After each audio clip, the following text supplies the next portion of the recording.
Hey, you're on the Bible Forum. I'm Warren Sprouse. It's Sunday night, December 23rd. We're only 2 days from Christmas.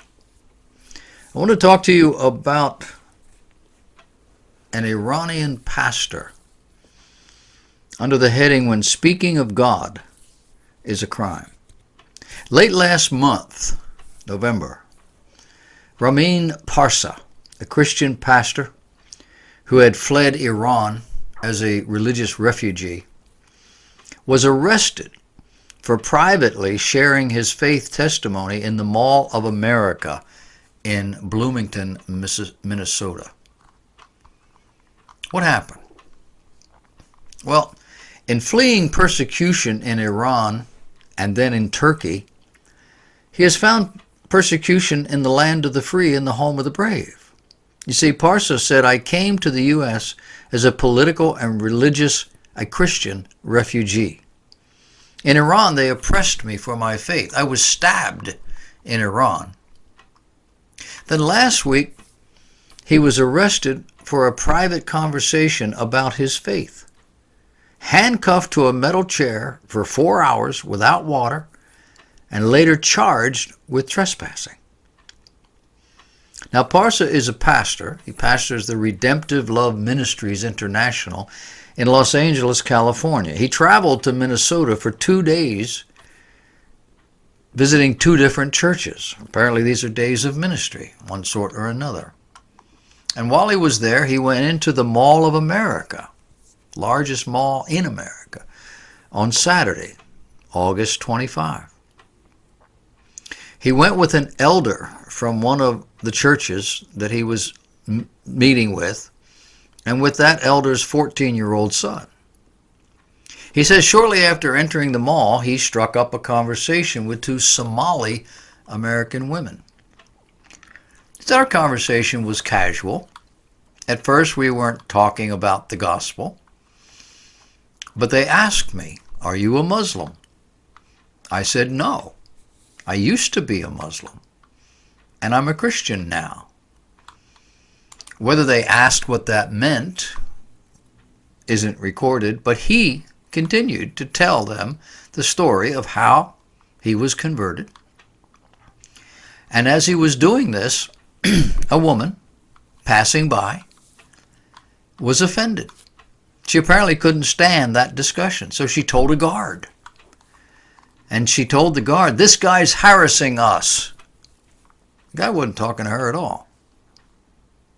So, Mall of America security came along, and they told Parsa he had to stop soliciting. And he said, "Well, we're not soliciting." And whatever they said isn't recorded, but he said, "We just left." The pastor and his friends went into a coffee shop. They bought a latte. They sat, drank the latte. They came out. And he said, "When we came out of the coffee shop, 3 guards were waiting for us, and they arrested them right there." He says, "Apparently you can't talk religion in the Mall of America." Parsa told the security guys he was a pastor. And they just responded, "Well, we've arrested pastors before." The guard is not only not sympathetic, he's flippant. Parsa said the 2 Somali American women who wanted to hear the pastor's story argued with the woman who reported him to security, seeking to defend him. Onlookers asked why the man was being arrested. And they said, because he's a Christian. But no, this man had to be arrested. Held for hours with both hands cuffed to a metal chair, bolted to a concrete floor. He was denied water because he refused to allow them to take his picture. He was denied access to a bathroom or an attorney for 4 hours. But just before the police arrived, his captors relented and gave him water and allowed him to go to the bathroom. The Bloomington Police Department took him to jail. Why? He says, "For sharing my conversion story with some Sunni Muslims." He posted this on his Twitter feed. on September 3rd, 2018.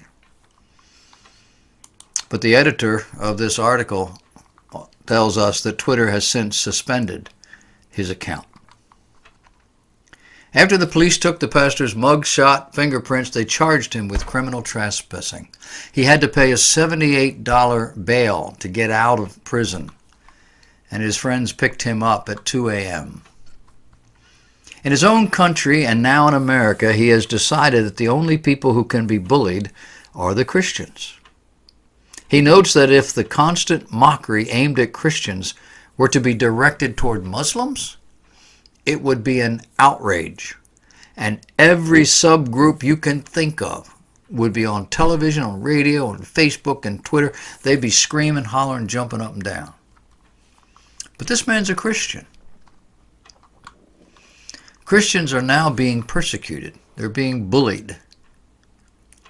And there isn't anybody out there to defend them, the pastor said.